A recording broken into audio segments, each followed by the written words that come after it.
शुरुआत इस वक्त की बड़ी खबर के साथ कर रहे हैं। बड़ी खबर हैदराबाद बंगलुरु हाईवे पर दर्दनाक हादसे से जुड़ी हुई है। कुर्नूल जिले के चिनाटेकपुर इलाके में एक बस में भीषण आग लग गई। पुलिस के मुताबिक हादसे में 12 लोगों की मौत हो गई है। यह हादसा इतना भयानक था कि कुछ ही मिनटों में पूरी बस जलकर खाक हो गई। हालांकि आग पर काबू पा लिया गया। शुरुआती जांच में पता चला कि कावेरी ट्रेवल्स की यह बस थी। बेंगलुरु हैदराबाद हाईवे पर एक बाइक से टकरा गई। इसके बाद बस में आग लग गई। पुलिस ने बताया कि हादसे के वक्त बस में ड्राइवर और कंडक्टर को मिलाकर कुल 42 लोग थे। आग लगने के बाद 19 लोगों को बस से जिंदा निकाला गया। इनमें से 12 लोग वो हैं जो आग लगने के बाद बस के पिछले हिस्से की खिड़कियों को तोड़कर नीचे कूद गए थे। बाकी लोगों के शव बस में ही थे, जिनकी पहचान अभी नहीं हो पाई है। प्रशासन अब डीएनए सैंपल के जरिए शवों की पहचान करने की तैयारी में है। तो आंध्र प्रदेश के कुर्नूल में अब ये बाद की तस्वीरें देखिए आप। पूरी बस जलकर खाक हो चुकी है। सिर्फ उसका स्ट्रक्चर आपको दिखाई देगा। बस के शीशे टूटे हुए हैं क्योंकि लोगों ने शीशे तोड़ करके बाहर निकलने की कोशिश की और काफ़ी लोग इसमें कामयाब हुए। लेकिन अब तक 12 लोगों की मौत की पुष्टि हो चुकी है। कंफर्म हो चुकी है 12 लोगों की मौत, लेकिन उनकी पहचान नहीं हो पा रही है क्योंकि शव इतनी बुरी तरह से, डेड बॉडीज़ इतनी बुरी तरह से जल गई हैं कि उनकी शनाख्त के लिए डीएनए सैंपलिंग करवाई जाएगी। ये दो तस्वीरें आप देख रहे हैं। पहली तस्वीर उस वक्त की जब बस धधक रही थी, आग का गोला बन चुकी थी और जिस वक्त बस में आग लगी, बस में 42 लोग सवार थे जिसमें ड्राइवर और कंडक्टर भी शामिल था। कितनी विभत्स से आग लगी है, तस्वीरें देखकर आप अंदाजा लगा सकते हैं। आग ने पूरी बस को अपनी चपेट में ले लिया। हालांकि कुछ लोगों ने पीछे की तरफ बस के शीशे तोड़कर अपनी जान बचाने की कोशिश की।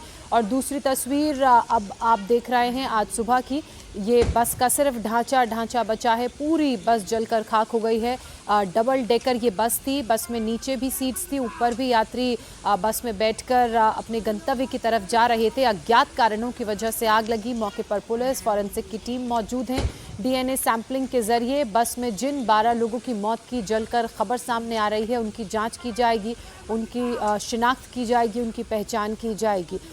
सुलेखा हमारी सहयोगी इस वक्त हमारे साथ फोन पर जुड़ चुकी हैं। सुलेखा, ये तस्वीरें देखकर समझ आ रहा है कि कितना भयानक, कितना विभत्स हादसा था। फिलहाल जो नंबर है कैजुअल्टीज का, वो कितना बताया जा रहा है? जी देखिए, अभी तक जो खबर मिली है और कलेक्टर ने जिस तरीके से जानकारी दी है उसके मुताबिक 11 शव जो है वो निकाले गए हैं और उसके अलावा अभी 21 लोग जो है वो अस्पताल में भर्ती है कुल मिलाकर। तो यानी कि बाकी के जो लोग हैं जिनका बताया जा रहा है कि हो सकता है संभवतः वो बस के अंदर ही हो। तो यानी कि ये अभी जो माना जा रहा है कि करीब 20 लोगों की मौत जो है वो हो चुकी है और जिसमें से 11 लोगों के जो शव है वो अभी बाहर निकाले जा चुके हैं। और जो हम बाकी 21 लोगों की बात कर रहे हैं, ये वो लोग हैं जो घटना हुआ था वो इमरजेंसी एग्जिट से बाहर निकलने में, कूदने में कामयाब हो पाए, जिनमें से एक व्यक्ति को जो है गहरी चोट लगी क्योंकि वो ऊपर से कूद कर गिरा था नीचे अपनी जान बचाने के लिए, इसलिए ये हुआ है। और अभी ये भी कहा जा रहा है, स्वास्थ्य मंत्री की तरफ से बयान भी आया है। चलिए थोड़े और वक्त के बाद तस्वीर और बेहतर तरीके से साफ हो पाएगी क्योंकि बहुत ही भयानक ये हादसा है और अभी तक ये भी शनाख्त नहीं हो पा रही कि कौन कौन लोग हैं, उनकी पहचान क्या है। सारी डिटेल आने में भी थोड़ा वक्त लगे। बहुत शुक्रिया सुरेखा। और अब बड़ी खबर यूपी के कासगंज से है, जहां सोरो में 2 समुदायों के बीच कहासुनी के बाद ताबड़तोड़ गोलियां चलने लगी। इस मारपीट और फायरिंग में 5 लोग जख्मी हैं, एक की हालत गंभीर है। सोरो कस्बे में लहरा रोड पर गुरुवार रात 2 पक्षों के बीच शराब पीने को लेकर के कुछ कहासुनी हुई और बाद में इसने हिंसक शक्ल अख्तियार कर ली और देखते ही देखते गाली गलौज, मारपीट और उसके बाद फायरिंग होने लगी।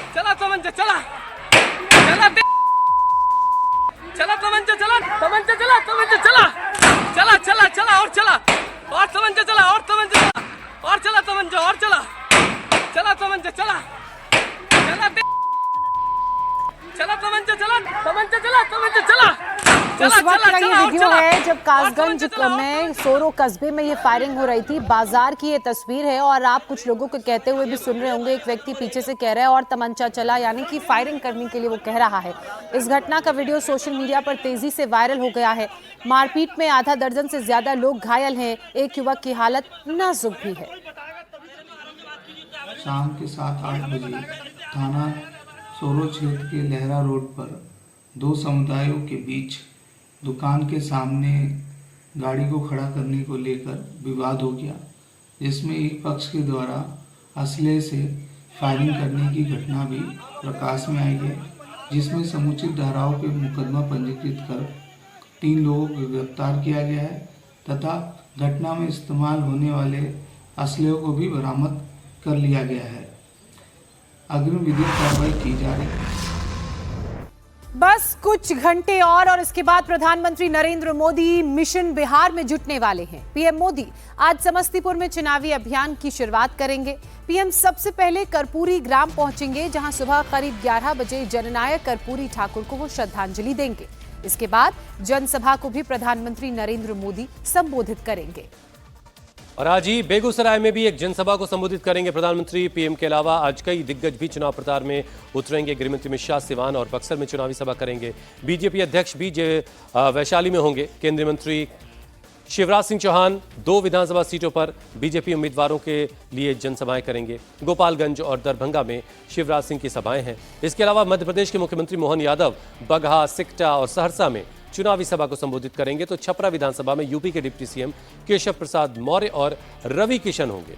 इसके साथ ही साथ बिहार सरकार की महिला रोजगार योजना के तहत 5वें और आखिरी चरण में आज पैसा ट्रांसफर किया जाएगा।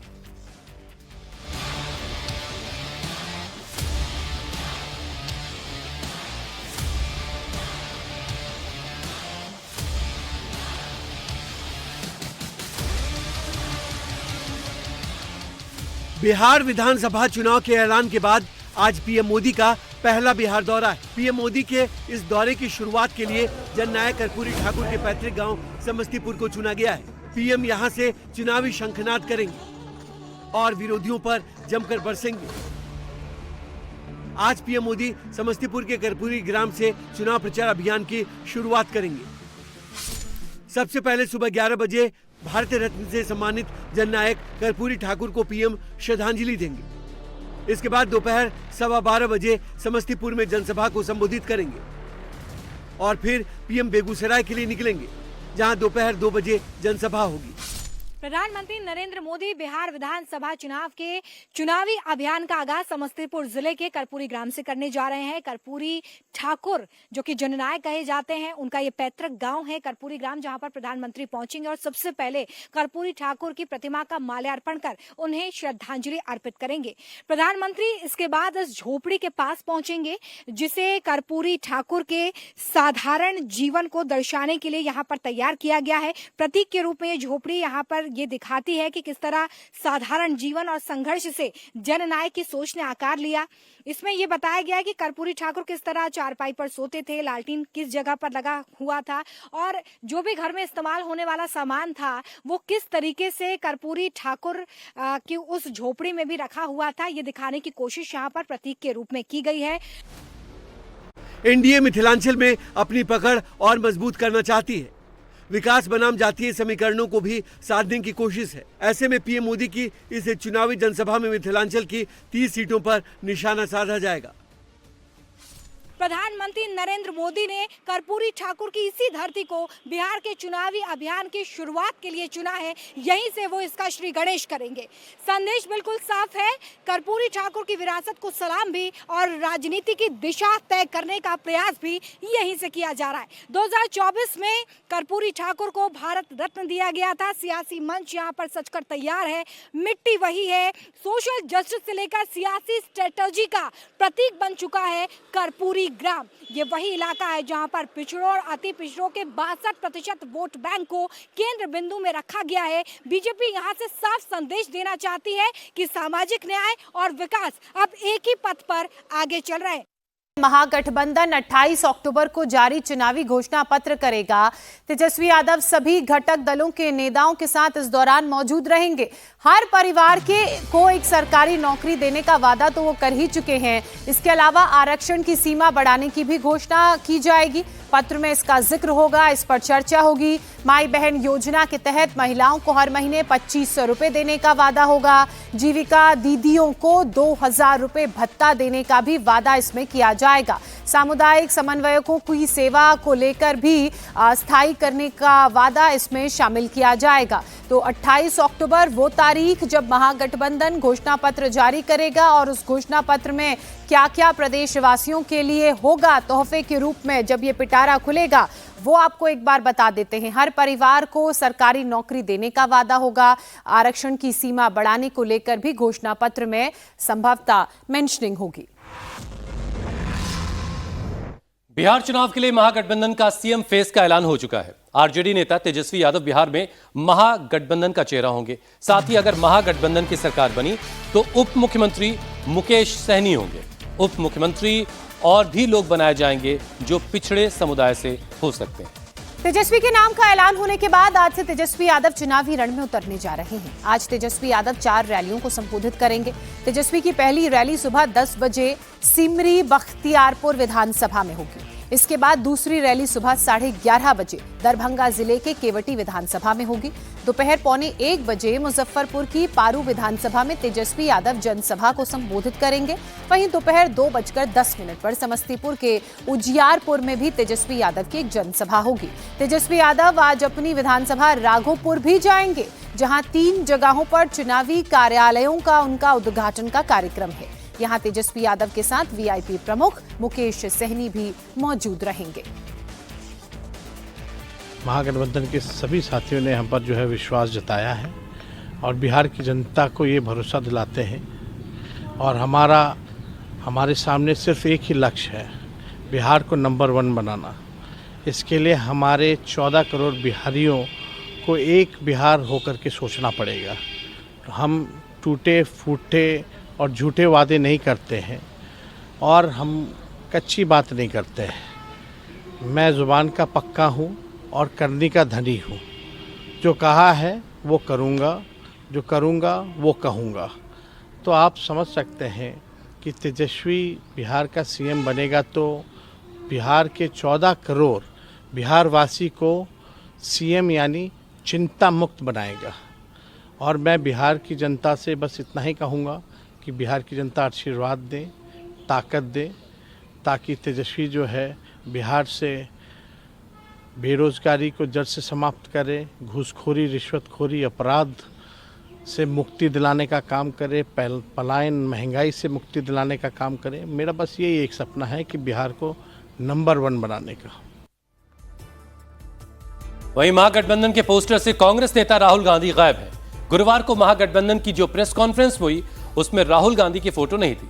महागठबंधन के पोस्टर बॉय सिर्फ तेजस्वी यादव है। इसे लेकर कांग्रेस में नाराजगी है। वहीं बीजेपी भी राहुल गांधी को आईना दिखाने में लगी है। इस देश में यदि कोई सम्मान है तो राहुल गांधी का है और देश में नरेंद्र मोदी जी के सामने किसी को वोट लोग देंगे और किसी का रेस्पेक्ट है तो राहुल गांधी के अलावा कोई रेस्पेक्ट नहीं है और राहुल गांधी के फेस पर ही हम बिहार जीत सकते हैं। दूसरा कोई रास्ता नहीं है बिहार जीतने का। आज हम लोग देख रहे थे कि उस प्रेस से राहुल गांधी की तस्वीर गायब थी। क्या हो गया? हर पार्टियों के निशान जरूर थे लेकिन राहुल गांधी की तस्वीर नहीं थी।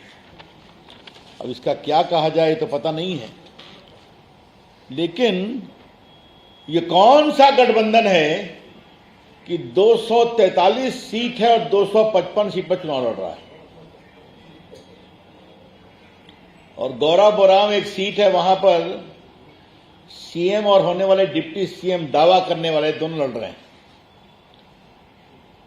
ये बड़ा लचर गठबंधन है। तेजस्वी यादव को महागठबंधन का भले ही चेहरा घोषित कर दिया गया हो, लेकिन महागठबंधन में अभी भी फ्रेंडली फाइट की जो स्थिति है वो बरकरार है।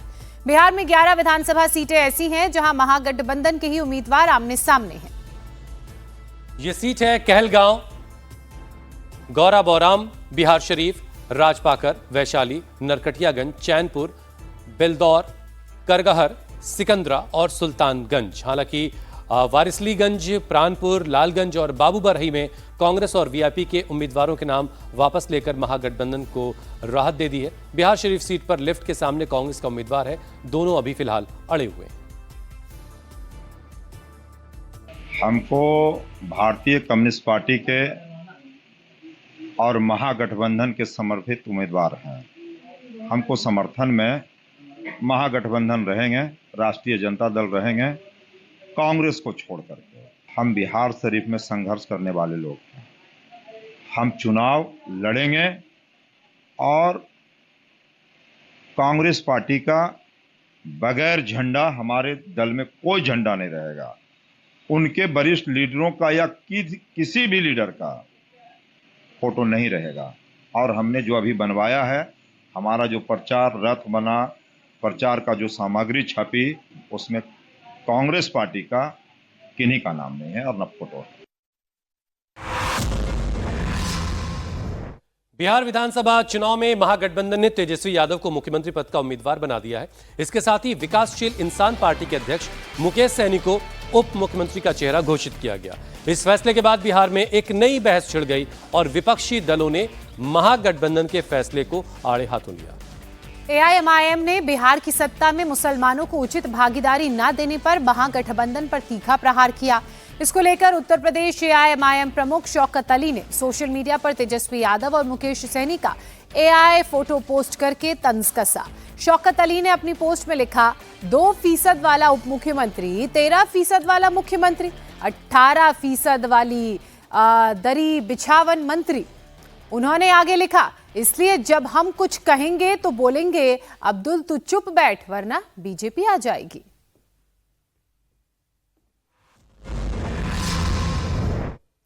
और आइए अगली खबर का रुख करते हैं। दरभंगा से ये खबर है। दरभंगा की अलीनगर सीट से बीजेपी प्रत्याशी मैथिली ठाकुर की सभा को लेकर दरअसल विवाद हो गया।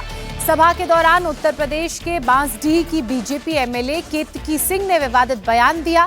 सभा में केतकी सिंह ने अपने हाथ में मिथिला की पारंपरिक पाग उठाकर कहा कि ये सम्मान की चीज नहीं है, बल्कि बगल में बैठी मैथिली ठाकुर ही असली सम्मान है। एनडीए के कार्यकर्ता सम्मेलन में बीजेपी विधायक केतकी सिंह ने जिस वक्त ये बातें कहीं, उस वक्त मंच पर बिहार सरकार के मंत्री हरीश सहनी, दरभंगा से सांसद डॉक्टर गोपाल जी ठाकुर, जिला चुनाव प्रभारी उपेंद्र तिवारी समेत कई और बड़े नेता मौजूद थे। केतकी सिंह की इस हरकत के बाद अब उनका विरोध शुरू हो गया। छात्र संगठन मिथिला स्टूडेंट यूनियन ने इस पर कड़ी आपत्ति जताई। ये बंद क्या है? मिथिला का शान है। तुम्हारे नहीं, पगड़ी क्या है? मिथिला का सम्मान है? नहीं, मिथिला का सम्मान ये नहीं, मिथिला का सम्मान ये।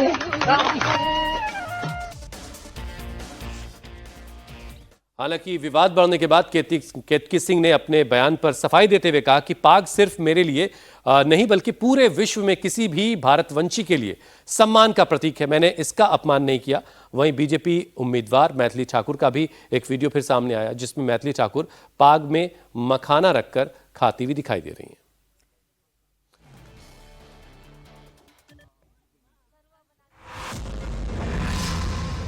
दिल्ली सरकार ने अब शहर में जहरीली हवा से निजात दिलाने की तैयारियां शुरू कर ली हैं। दिल्ली में पोल्यूशन कम करने के लिए 28 से 30 अक्टूबर के बीच आर्टिफिशियल बारिश कराई जाएगी। बुराड़ी इलाके में क्लाउड सीडिंग का सफल ट्रायल हो चुका है और अब इस बात की पूरी संभावना है कि 28 से 30 अक्टूबर के बीच दिल्ली में क्लाउड सीडिंग के जरिए बारिश कराई जाएगी। दिल्ली की सीएम रेखा गुप्ता ने सोशल मीडिया पर यह जानकारी देते हुए लिखा कि मौसम विभाग ने 28, 29 और 30 अक्टूबर को बादलों की उपस्थिति की संभावना जताई है और अगर हालात बेहतर रहे तो 29 अक्टूबर को दिल्ली में पहली कृत्रिम बारिश का अनुभव किया जाएगा। दिल्ली के पर्यावरण मंत्री मनजिंदर सिंह सिरसा ने बताया कि आईआईटी कानपुर के वैज्ञानिकों की एक टीम की निगरानी में क्लाउड सीडिंग का ट्रायल किया गया। इससे बारिश के लायक बादल बने और ट्रायल पूरी तरह से कामयाब रहा।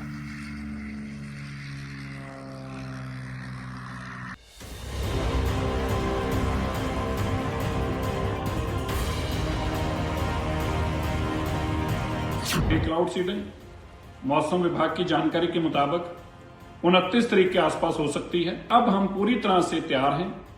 हर तरह की ट्रायल्स को कंक्लूड कर लिया गया। जैसे ही बादल आएंगे दिल्ली के अंदर एक बार बरसात करा के दिल्ली के मौसम को बेहतर करने की, दिल्ली की हवा को बेहतर करने की कोशिश की जाएगी। जहरीले धुएं से निजात मिलने की उम्मीदें बढ़ गई हैं। पराली से बढ़ने वाले पोल्यूशन का सोल्यूशन मिल गया है। आसमान में उड़ता ये प्लेन दिल्ली एनसीआर के लिए उम्मीदें बनकर आया है। गुरुवार को बुराड़ी में आईआईटी कानपुर के साइंटिस्ट की एक टीम की निगरानी में क्लाउड सीडिंग का ट्रायल किया गया। इस ट्रायल में सेसना सिविलियन एयरक्राफ्ट के जरिए आसमान में क्लाउड सीडिंग के केमिकल का छिड़काव किया गया। ट्रायल पूरी तरह कामयाब रहा। अब इस बात की पूरी संभावना है कि 28 से 30 अक्टूबर के बीच दिल्ली में क्लाउड सीडिंग से बारिश करवाई जाए। टेस्ट कामयाब होने के बाद दिल्ली के सीएम रेखा गुप्ता ने सोशल मीडिया पर यह जानकारी शेयर की। मौसम विभाग को उम्मीद है कि दिल्ली के आसमान में 28 से 30 अक्टूबर के बीच थोड़ा बहुत बादल रह सकते हैं। ऐसे में क्लाउड सीडिंग से आर्टिफिशियल रेन करवाना आसान होगा। ये ट्रायल आईआईटी कानपुर ने करी और ये कानपुर से सेसना प्लेन के माध्यम से की गई। सेसना प्लेन तकरीबन दोपहर के टाइम वहां से टेक ऑफ किया और 3, सवा 3, 3:30 के आसपास मेरठ से अलीपुर से होता हुआ बुराड़ी पहुंचा। बुराड़ी में इन्होंने एक छोटे क्लाउड के ऊपर पैरोटेक्निक्स के माध्यम से ब्लास्ट कराए, फ्लेयर्स को ब्लास्ट कराया। वो फ्लेयर्स की ब्लास्ट से ये कंफर्म हुआ कि ये प्लेन की स्ट्रेंथ क्या है। प्लेन को उस इलाके से वाकिफ किया गया और इस टेक्नोलॉजी के माध्यम से, जो कि नीचे से ब्लास्ट कर बादलों के ऊपर को जाती है और पैरोटेक्निक्स के माध्यम से ये फ्लेयर्स फैलती हैं और ऊपर जाके बादलों से टकराती हैं, जिससे बरसात हो। अब दिल्ली के अंदर 28, 29, 30 तारीख के आसपास, जो कि मौसम विभाग का मानना है कि बादल आएंगे। दिल्ली की सरकार अब पूर्ण तौर पर तैयार है। हर तरह की ट्रायल, फिजिकल ट्रायल से लेकर परमिशन से लेकर, ये ऐतिहासिक था कि पहली बार उसकी एक फिजिकल ट्रायल को भी अंजाम दिया गया। अब आपको बताते हैं कानपुर से दिल्ली तक उड़ान भरने वाले प्लेन कैसे दिल्ली में आर्टिफिशियल रेन करवाएंगे। 5 सेसना विमान दिल्ली में क्लाउड सीडिंग करेंगे। हर विमान करीब 90 मिनट की उड़ान भरेगा। हर विमान में केमिकल के करीब 10 पैकेट लगे होंगे, जिन्हें बादलों के पास ब्लास्ट किया जाएगा। सिल्वर आयोडाइड, ड्राई आइस और क्लोराइड केमिकल पानी की बूंदों को जोड़ेंगे और बारिश होगी। दिल्ली में बारिश करवाने की लागत 3 करोड़ 21 लाख रुपए आएगी। ट्रायल के बाद अब दुआ कीजिए कि दिल्ली के आसमान में कम से कम उतने बादल हों जितने आर्टिफिशियल रेन के लिए जरूरी हैं।